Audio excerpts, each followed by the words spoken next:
एकता Bharat news channel के संवाददाता शोएब सलमानी ने बताया कि ENT hospital specialist doctor BP त्यागी ने बताया कि कोविड-19 रोगियों में सफेद फंगस होने का खतरा अधिक होता है क्योंकि यह फेफड़ों को प्रभावित करता है और इसी तरह के लक्षण कोरोना वायरस की तरह पैदा होते हैं। और उन्होंने कहा, हमारे पास ब्लैक फंगस के 19 और सफेद फंगस के 7% है और येलो फंगस की जाँच चल रही है। जिन लोगों की प्रतिरक्षा कमजोर होती है, जैसे मधुमेह, कैंसर के रोगी और जो लंबे समय से स्टेरॉइड ले रहे हैं, उन्हें विशेष ध्यान रखना चाहिए क्योंकि उनमें जोखिम अधिक होता है। यह उन कोरोना वायरस रोगियों को भी प्रभावित कर रहा है। डॉक्टर BP त्यागी ने कहा, सफेद फंगस तंग और आर्द्र स्थानों में उगता है, इसलिए सुनिश्चित करें कि आपके आसपास नियमित रूप से साफ सफाई होती है। कई दिनों तक रेफ्रिजरेटेड खाद्य पदार्थों का सेवन करने से बचें, ताजे फल खाएं, अपने घर में धूप आने दें और अपने मास्क को रोजाना धोएं। और ब्लैक फंगस, सफेद फंगस और येलो फंगस में आइए दिखाते हैं। मीडिया से बात करते हुए ENT hospital specialist doctor BP त्यागी ने क्या कहा।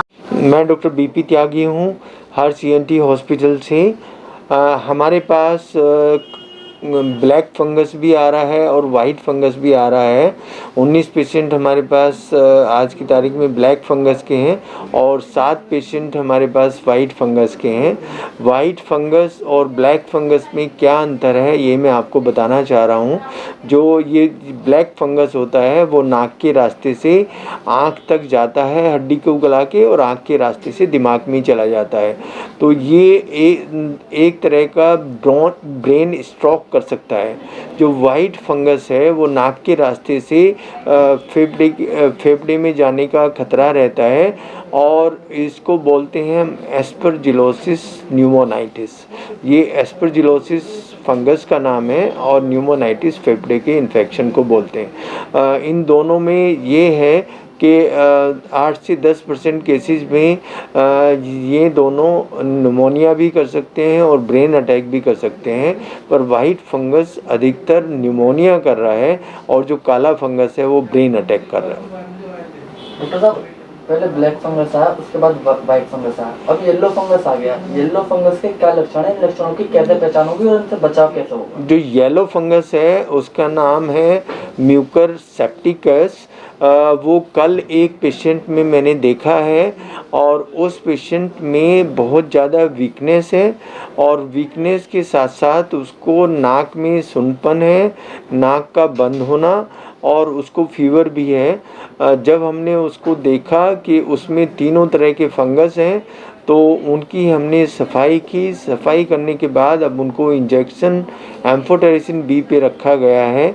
येलो फंगस के लिए ये बताना थोड़ा सा ज़रूरी है कि ये फर्स्ट टाइम हमें मानव जाति में मिला है। इससे पहले ये छिपकली या रेप्टाइल्स में होता था। ये फर्स्ट टाइम लिटरेचर में, मेडिकल हिस्ट्री में मानव जाति में मिला है। तो इसके लिए अभी हम कुछ जांचें कर रहे हैं। जो हमने उनका पीस उनके नाक से लिया है मरीज़ की। ये मरीज़ संजय नगर के रहने वाले हैं और इनका नाम कुंवर है। ये 45 साल की इनकी उम्र है। इनको कोरोना इन्फेक्शन हुआ था और उसके साथ साथ इनको अनकंट्रोल्ड डायबिटीज़ है। तो ये तो जांच के बाद ही पता लग पाएगा, पर जैसा उसका नाम बताता है म्यूकर सेप्टिकस, वो सेप्टिसीमिया कर सकता है और सेप्टिसीमिया के अगर किसी पेशेंट को होता है तो वो उसके लिए घातक हो सकता है क्योंकि वो सारे ऑर्गन पे असर करता है। डॉक्टर साहब, देखा गया है कि कोरोना के जो पेशेंट ठीक होकर घर जा रहे हैं उनमें बहुत चिड़चिड़ापन हो रहा है, उस बारे में दर्शकों को बताइए कि क्यों हो रहा है? जो ठीक होकर जा रहे हैं कोरोना के पेशेंट उनमें वीकनेस आ जाती है, उनमें इलेक्ट्रोलाइट इम्बैलेंस हो जाता है, जैसे सोडियम की कमी हो जाती है और उसमें पोटेशियम का इम्बैलेंस हो जाता है और उसके साथ साथ वीकनेस क्योंकि काफ़ी होती है तो उनमें चिड़चिड़ापन आ जाता है। तो ऐसे में कोई घबराने वाली, कोई चिंता वाली बात नहीं है। उनको अगर हम मल्टीविटामिन देते हैं और ये इलेक्ट्रोलाइट्स उनको आराम से इलेक्ट्रॉल वगैरह या शिकंजी वगैरह पिलवाते हैं और नारियल पानी पिलवाते हैं तो उससे उनमें इम्प्रूवमेंट हो जाएगा।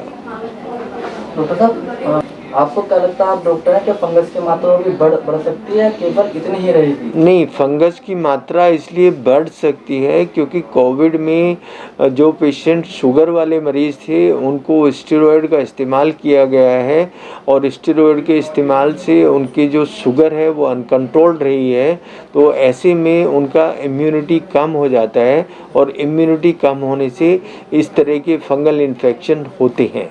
इसके बारे में मैं यही जानकारी समाज को देना चाहूँगा कि अपना जो शुगर है उसको कंट्रोल रखें, खुश रहें, एक्सरसाइजेज वगैरह करें और अगर किसी को शुगर है तो वो मीठी चीज़ें ना खाएं और मेनली जो हमारी इम्यूनिटी है वो हमारी नेचर पे डिपेंड करती है।